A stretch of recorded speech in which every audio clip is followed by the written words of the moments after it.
Hi, welcome to the Silent Avenger channel. If you're enjoying the content, please consider giving it a like and sharing your thoughts in the comments. Let's dive into today's story. My name's Richard, and until recently, I thought my life was stable, maybe not perfect but good. Then last week, my world turned upside down. I'm still trying to make sense of it. It started with a package delivered to my office. I almost didn't open it because there was no sender information, and it looked like junk mail.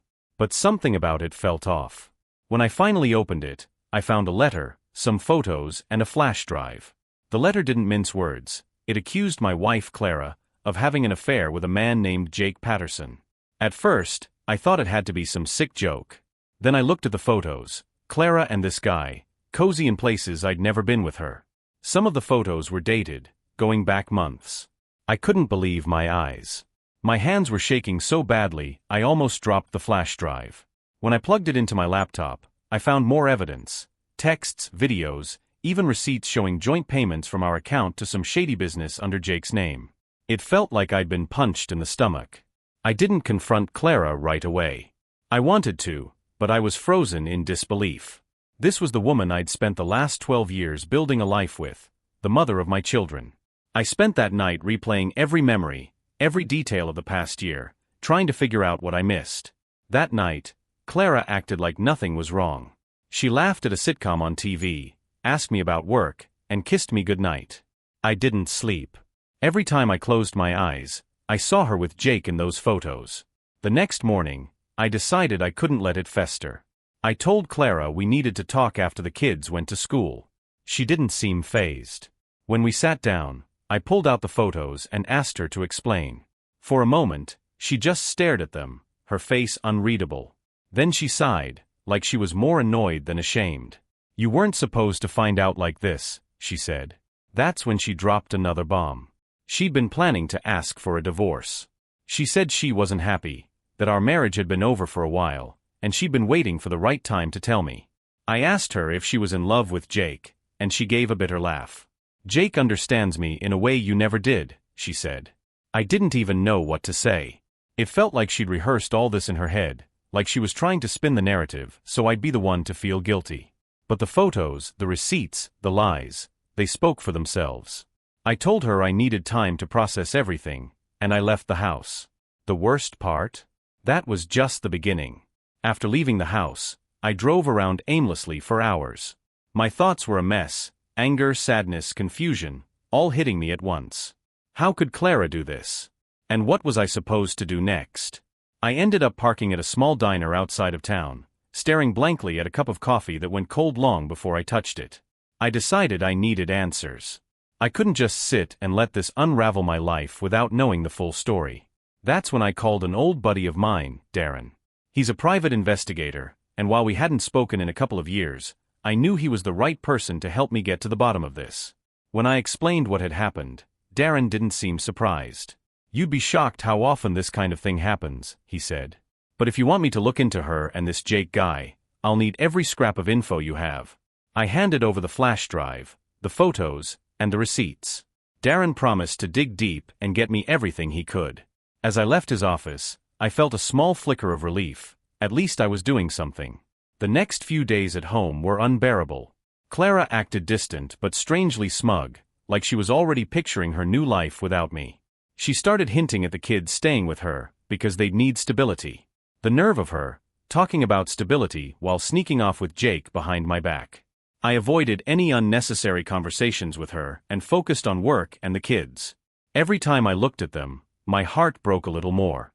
They had no idea what was going on, and I was terrified of how this would affect them. Clara seemed unbothered, like she had all the time in the world to figure things out. But I didn't. I needed answers now. A week later, Darren called me. He sounded serious. "Richard, you're going to want to sit down for this," he said. I could hear him shuffling papers on the other end of the line. Jake Patterson wasn't just some random guy Clara had met. He was a full-blown con artist. Darren had found records of Jake being involved in several fraudulent schemes over the years, fake businesses, identity theft, even a few lawsuits that got settled quietly. And the payments Clara had been sending? They weren't just small amounts. She'd funneled nearly $80,000 of our joint savings into his account. I felt sick. That money wasn't just ours. It was for our kids' college, for emergencies, for the life we were building together. And she had handed it over to this lowlife without a second thought. Darren wasn't done. I don't know how to say this, but Jake might not be the only one she's been giving money to. I found evidence of another account under her name in a different state. I'm still trying to piece it together, but it's looking like she's been hiding a lot more than you realize. I hung up the phone, my hands shaking. This wasn't just infidelity anymore. It was financial betrayal on a scale I couldn't have imagined. Clara wasn't just cheating on me, she was tearing apart everything we'd built. When I got home, she was sitting on the couch, scrolling through her phone like nothing had happened. I stood in the doorway for a moment, watching her, trying to understand how the woman I'd loved for over a decade could do this to me. Finally, I said, "We need to talk." She barely looked up. "What now, Richard? Do you think I'm an idiot?" I asked, my voice shaking with anger. "Do you think I wouldn't find out about the money? About Jake?" Her face froze for a split second, then she laughed bitterly. "So you hired someone to spy on me? That's low, even for you." "Low? You stole from me. From our family." I snapped. "How could you? For him?" Clara rolled her eyes. "You never understand anything. Jake needed help. He's been through a lot, and Save it," I interrupted. "I don't care about his sob story. You've lied to me, stolen from me, and betrayed me. You don't get to play the victim here." She didn't say anything, just stared at me with this cold, defiant expression. I realized in that moment that the woman I thought I knew was gone. Or maybe she'd never been real to begin with. I walked out before I said something I couldn't take back. Darren's words echoed in my mind. "She's hiding a lot more than you realize." I didn't know what I'd find, but I was determined to uncover everything. After walking out that night, I drove aimlessly again, trying to calm down. The anger was so overwhelming that I felt like I was going to explode. The woman I had trusted with everything, my heart, my family, my future, was treating me like I was the bad guy for uncovering her lies. The next morning, I called Darren and told him to dig into everything: her finances, her emails, even her social media accounts. I needed to know the full scope of what Clara had done. While Darren got to work, I focused on protecting myself and the kids. First, I went to the bank. I froze our joint accounts and opened a separate one in my name, making sure the funds that hadn't been drained were safe. I also made an appointment with a lawyer. Clara hadn't officially filed for divorce yet, but I could see where this was heading, and I wasn't about to be caught off guard. When I explained the situation, the lawyer was blunt. "If she's been diverting funds without your consent, that's not just betrayal, it's financial misconduct. This could have serious legal consequences for her." That thought gave me a small sense of justice, but it didn't ease the pain. Every time I looked at our kids, I wondered how I was going to explain all this to them. How do you tell your children that their mother isn't who they think she is? A couple of days later, Darren called with another update. "Richard, it's worse than I thought," he said grimly. "Clara hasn't just been funding Jake. She's been using your money to invest in his scams. I found emails between the two of them outlining some fake real estate deal. She's essentially his accomplice at this point." I felt like I'd been punched in the gut. Not only was she cheating on me, but she was actively helping this guy commit fraud. Darren continued, "There's more. Remember that account I mentioned in another state? It's linked to Jake's name too. It's possible she's hiding even more money there." At this point, it wasn't just about protecting myself. I realized I needed to expose Clara and Jake for what they were doing. Darren agreed to keep gathering evidence while I focused on keeping things calm at home. Clara was still acting smug, as if she thought she had the upper hand. Little did she know, I was building a case against her. Then, something unexpected happened. Clara's mood shifted. She became more distant, spending more time on her phone and taking calls in hushed tones. I overheard snippets of conversations that made it clear things weren't going well between her and Jake. One night, I caught her pacing in the kitchen, her voice tight with frustration. "You said this would be easy," she hissed into the phone. "I've already done my part. Don't put this on me." It didn't take a genius to figure out she was talking to Jake. Whatever they were scheming was starting to unravel, and the cracks in their plan were showing. That night, while she was in the shower, I went through her phone. I wasn't proud of it, but I had to know what I was up against. What I found only confirmed my worst fears. Text after text from Jake, demanding more money, blaming Clara for their setbacks, and hinting at trouble with other partners he owed. It was clear Jake was using her, and she was in over her head. I forwarded the messages to myself as more evidence for the lawyer and Darren. The next day, I confronted Clara again. This time, I didn't hold back. "You're in serious trouble, Clara," I said, laying the phone on the table. Her face went pale when she saw the messages I'd saved. "Do you have any idea what kind of mess you're in? Jake's a criminal, and now you're tied to his scams." Her defiance wavered, and for the first time, she looked scared. "You don't understand," she stammered. "Jake and I," he promised me. "Promised you what?" I snapped. "That he'd leave you high and dry while he runs off with everything? Because that's exactly what's happening." She opened her mouth to argue but closed it again, her expression crumbling. "I didn't mean for it to go this far," she whispered.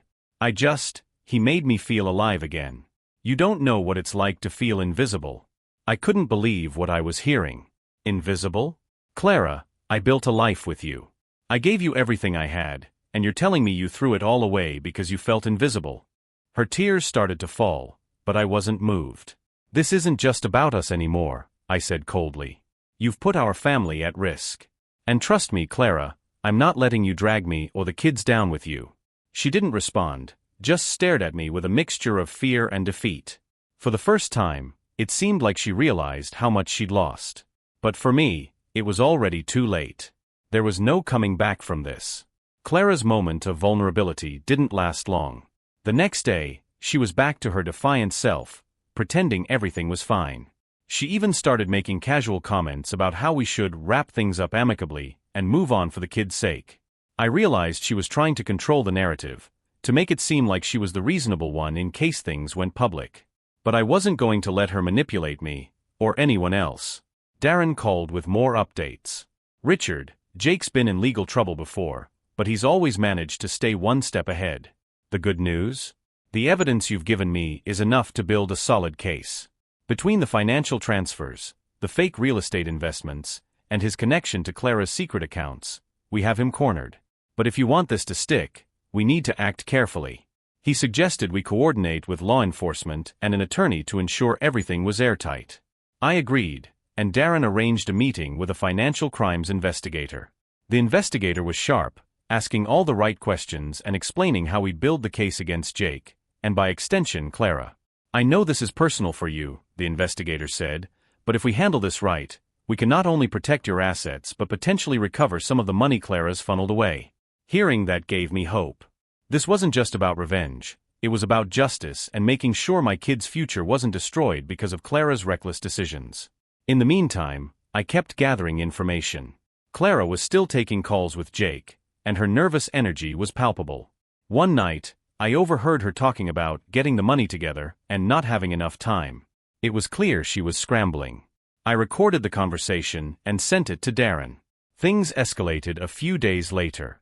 Clara came to me, all sweetness and smiles, and said we needed to have a serious talk. She claimed she wanted to avoid a messy divorce and suggested splitting things fairly.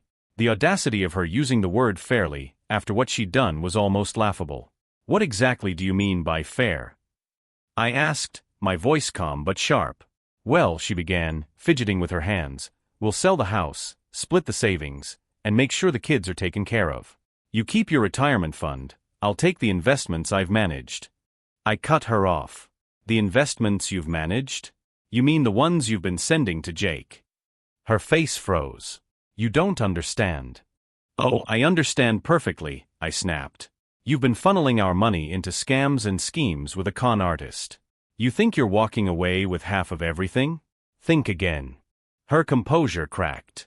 "You can't prove anything," she said, her voice trembling. But the way her eyes darted to the side told me she didn't believe her own words. I leaned in, lowering my voice.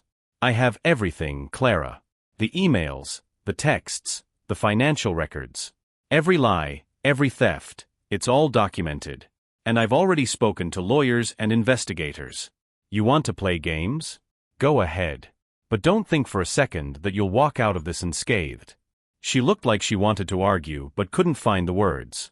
Instead, she stormed out of the room, slamming the door behind her. For the first time, I felt like I had the upper hand. That night, Darren called with a plan. "We're going to set a trap," he said.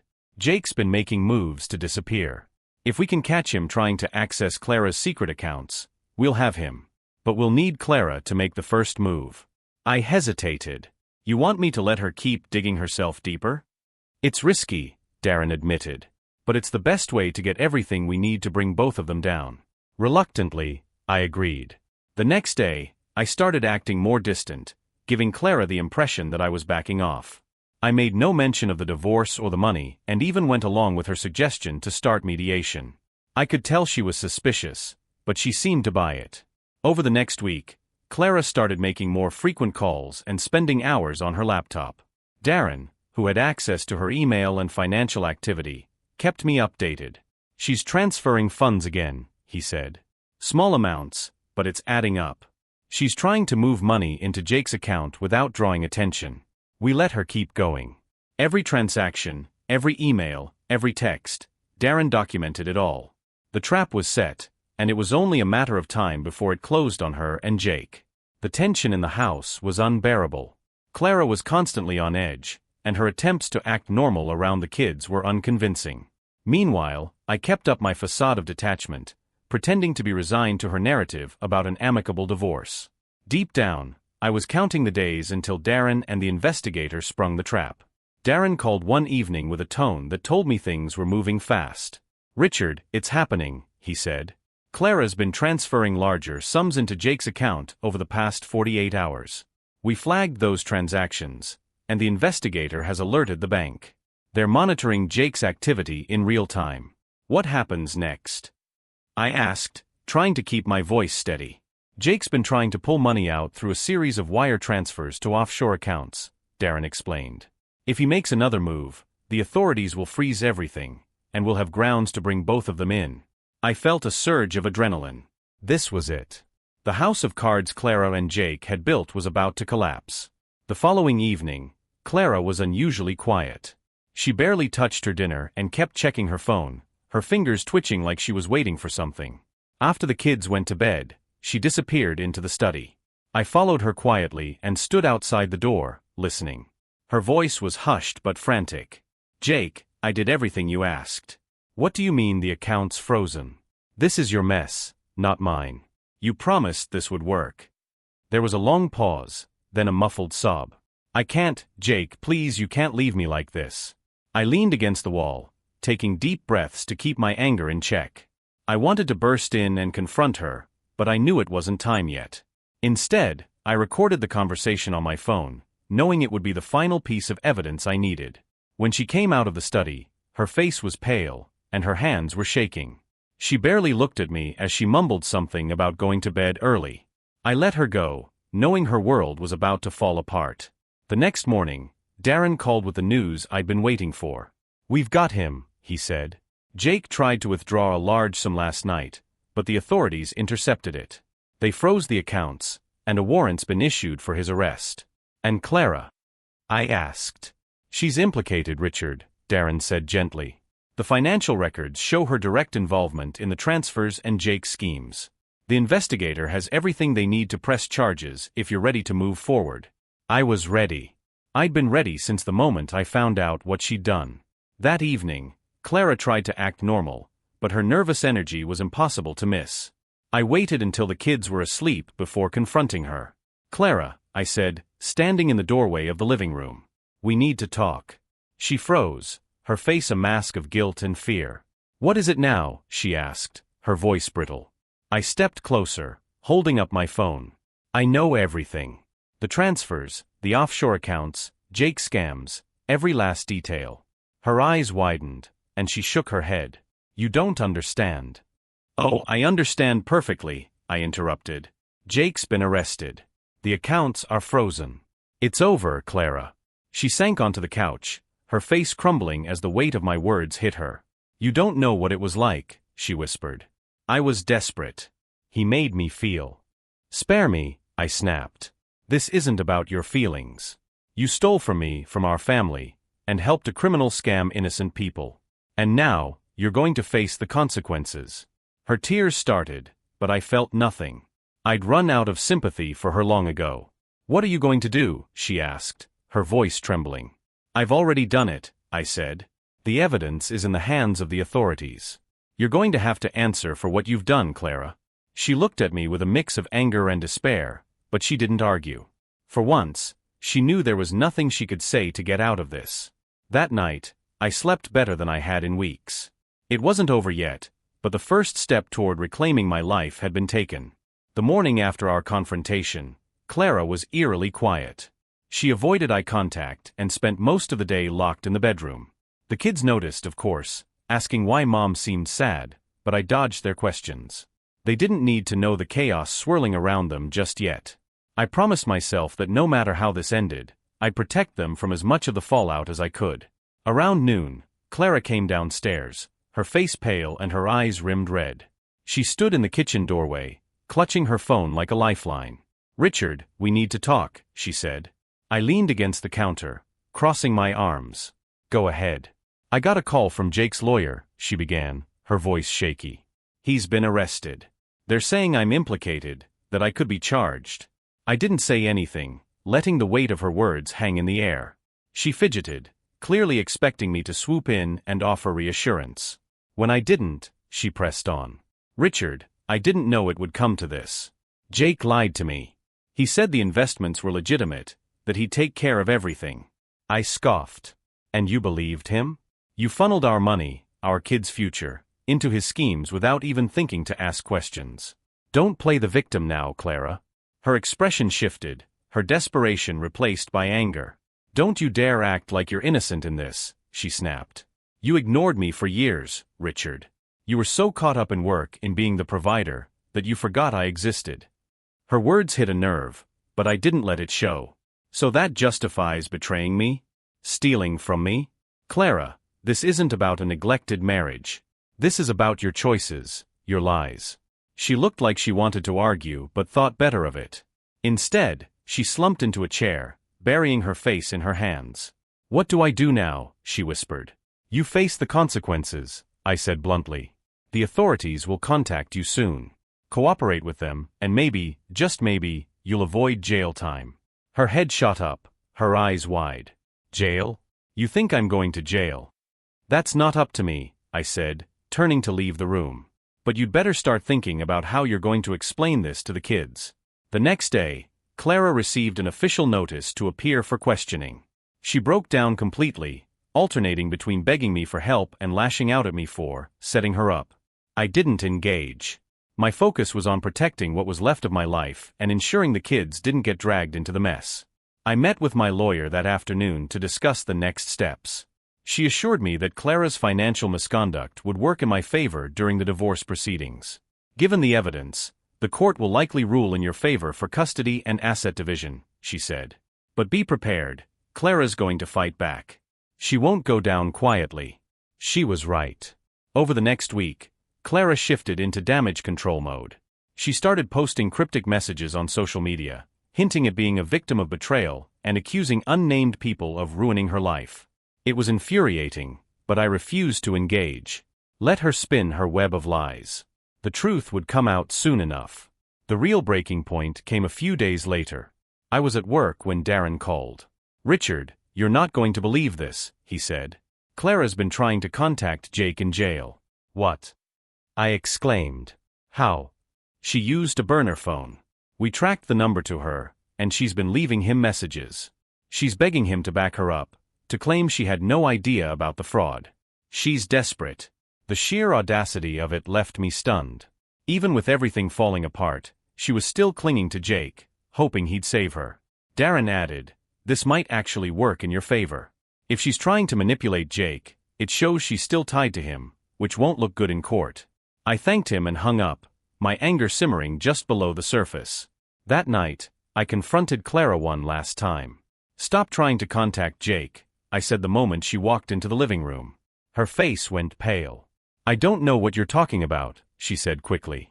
"Don't lie to me, Clara. I know you've been calling him, begging him to cover for you. It's pathetic."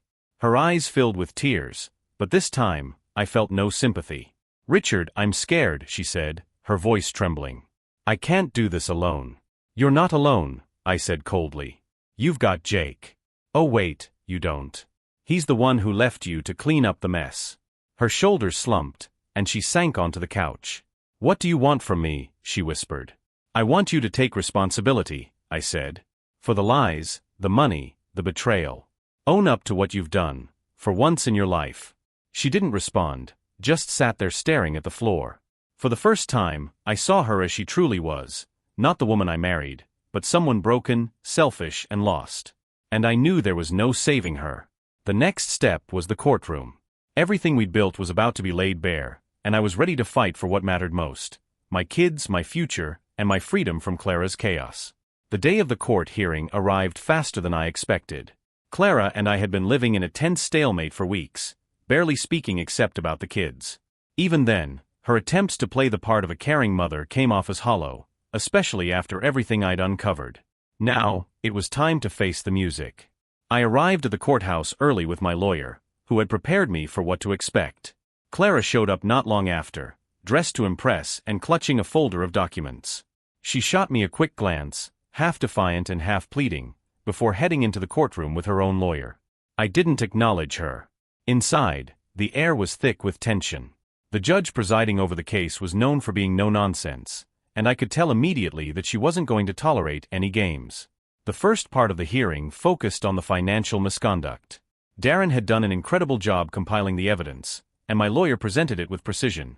Bank statements showing Clara's unauthorized transfers, emails detailing her involvement with Jake's schemes, and records of the frozen accounts. Clara's lawyer tried to paint a picture of her as a victim, manipulated by Jake and unaware of the full extent of his fraud. They argued that she was misled into believing the investments were legitimate and that her actions, while misguided, were not malicious. I almost laughed out loud. Misled? She'd been sneaking around for months, draining our savings and funneling it into Jake's scams. If anything, she was an accomplice, not a victim. My lawyer countered their claims by presenting the texts and emails Clara had sent to Jake, clearly showing her awareness of the fraud and her attempts to cover it up. The judge leaned forward, her expression stern. Mrs. Lawrence, you claim to have been misled, yet these communications suggest otherwise. Can you explain this? Clara faltered, her confident facade cracking. I didn't know it would go this far, she stammered. Jake told me, he said. She trailed off, realizing there was no way to spin her way out of the evidence. The judge didn't look impressed. You were transferring significant sums of money from joint accounts without your husband's knowledge.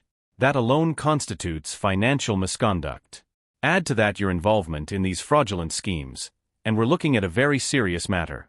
Clara's face went pale.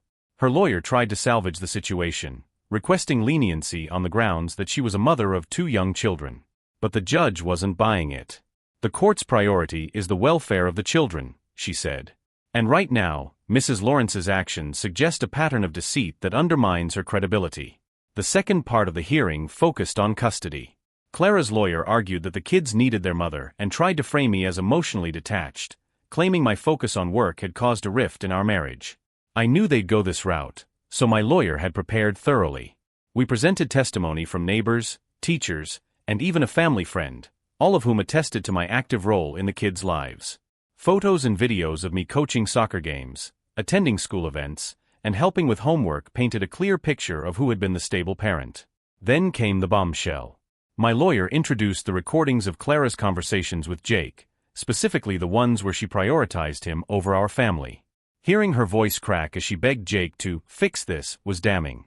The judge's expression hardened as she listened, and I could see the tide turning in my favor.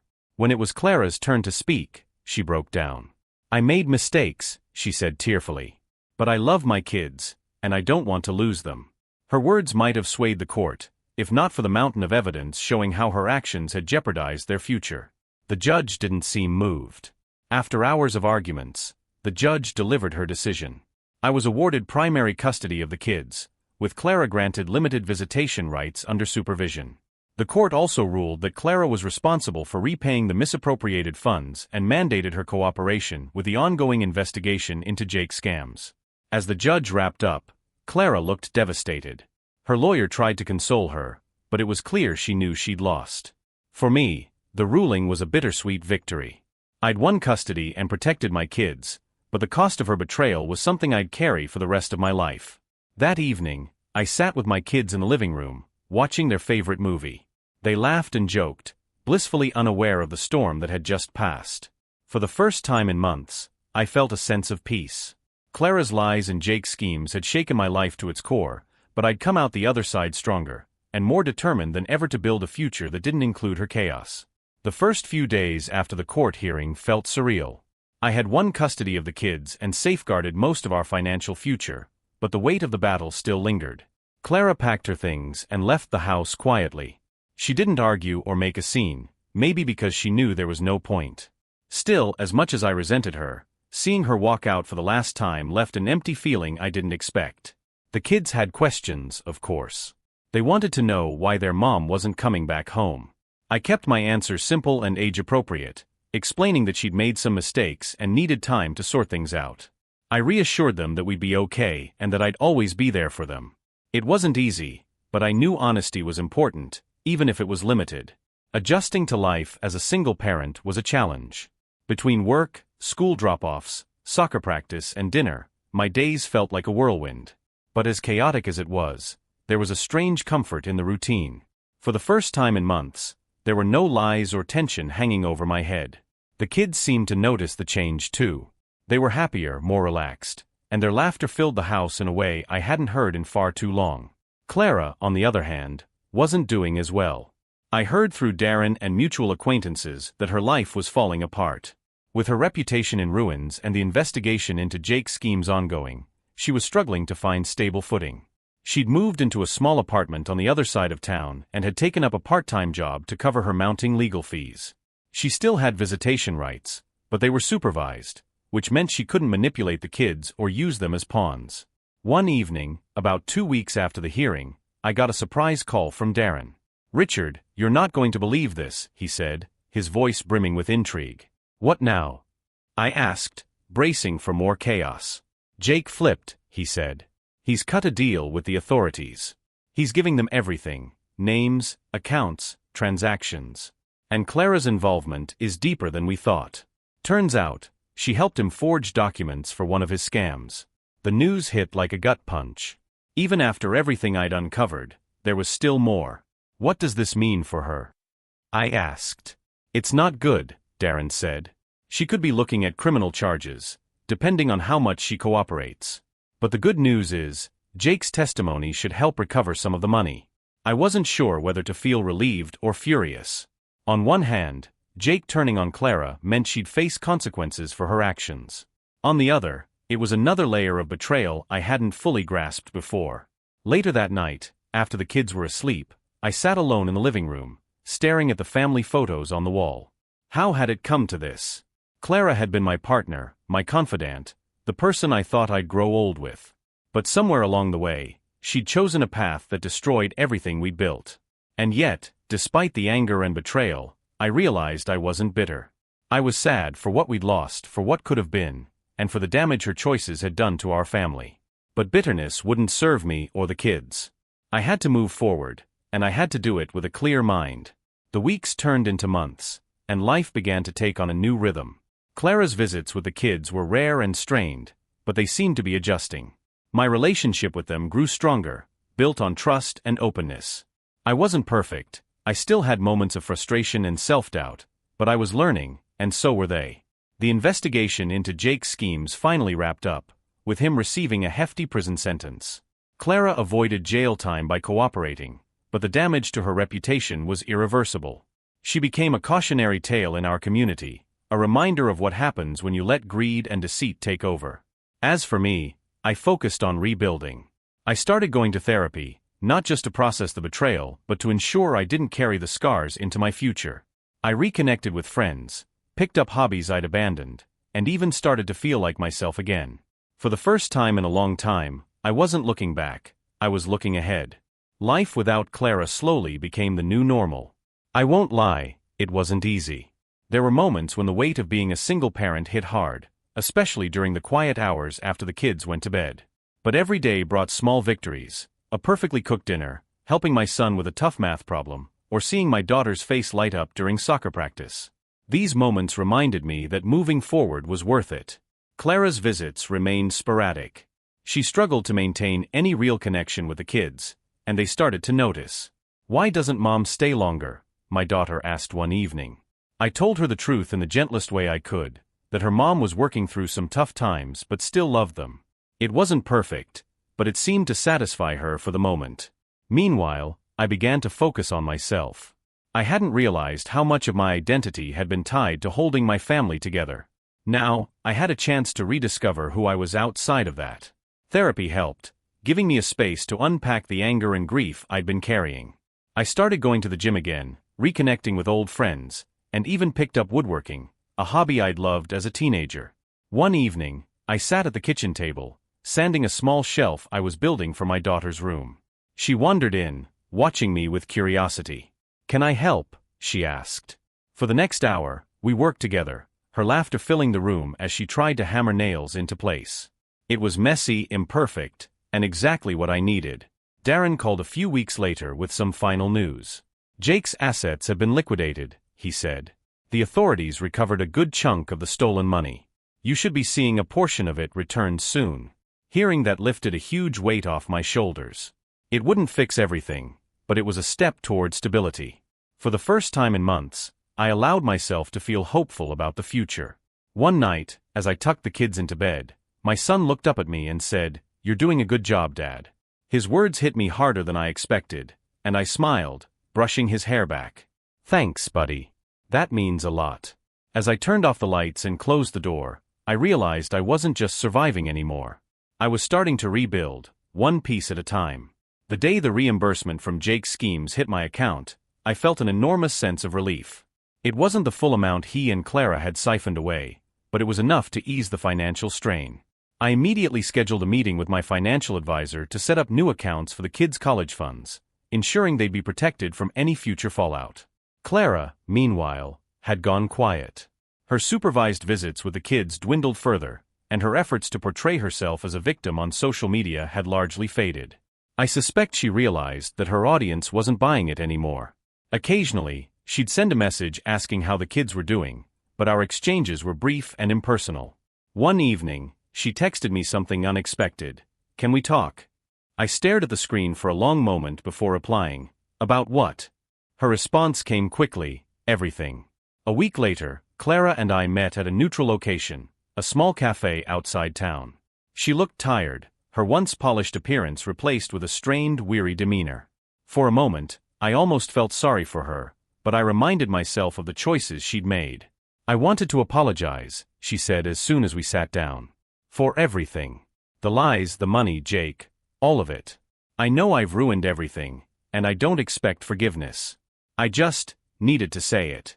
I listened in silence, my emotions a mix of anger, sadness, and the faintest twinge of pity. "Why now?" I asked. "Why not before everything fell apart?" She sighed, staring down at her coffee. "Because I was too proud. I kept convincing myself I was justified, that you were the problem. But now, I see what I've done." Her words hung in the air, and I took a deep breath. "Clara, I don't hate you. But I can't forgive you either, not yet. Maybe not ever. What you did didn't just hurt me, it hurt our kids, our family. You put us at risk." Tears welled in her eyes, but she nodded. "I understand," she whispered. We talked for a little while longer, mostly about the kids and how we could co-parent better moving forward. It wasn't a perfect conversation, but it felt like a step toward closure, at least for me. That night, as I sat alone in the house, I realized something important. Clara's apology didn't undo the damage, but it allowed me to release some of the resentment I'd been holding on to. I didn't need her to make things right anymore. I was doing that on my own. For the first time in months, I felt a sense of peace.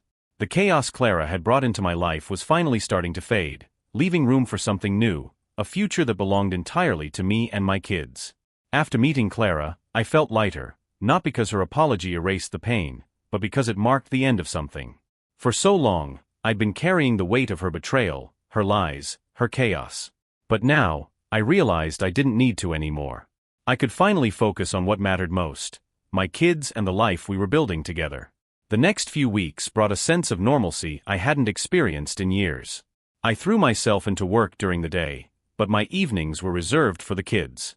We started new traditions: Friday game nights, weekend hikes, and Sunday pancake breakfasts. It wasn't just about keeping them occupied, it was about creating memories to fill the void Clara had left behind. One night, as we sat around the table playing a board game, my daughter burst into laughter over a silly mistake her brother made. Her laughter was infectious, and soon we were all doubled over, tears streaming down our faces. In that moment, I realized something important: we were okay. Maybe even better than okay. A month later, Darren reached out to let me know the case against Clara was officially closed.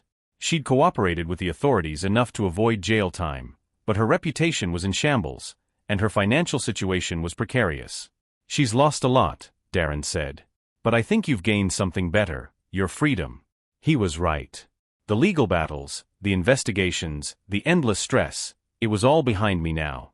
I was free to focus on the future, on rebuilding my life without the shadow of Clara's betrayal looming over me. One evening, while cleaning out the garage, I stumbled across a dusty box of old photo albums. Curious, I opened it and flipped through the pages. There were pictures of Clara and me from years ago, our wedding, vacations, birthdays. Seeing her smiling face felt like looking at a stranger. I thought about tossing the albums out, but then I paused. These weren't just pictures of Clara, they were part of my kids' history too. Instead of throwing them away, I put the box back on the shelf. One day, when the time was right, the kids might want to look through them. For now though, they'd stay in the garage. As the weeks turned into months, I found myself thinking less and less about Clara and Jake. They were part of my past, a painful chapter, but one that had taught me a lot about resilience, boundaries, and the importance of standing up for myself. One evening, while tucking my son into bed, he looked up at me and said, "You're the best dad ever." His words caught me off guard, and I felt a lump rise in my throat. "Thanks, buddy," I said, brushing his hair back. "That means the world to me." And in that moment, I realized I didn't need validation from anyone else. My kids were happy, safe, and loved. That was all the closure I needed.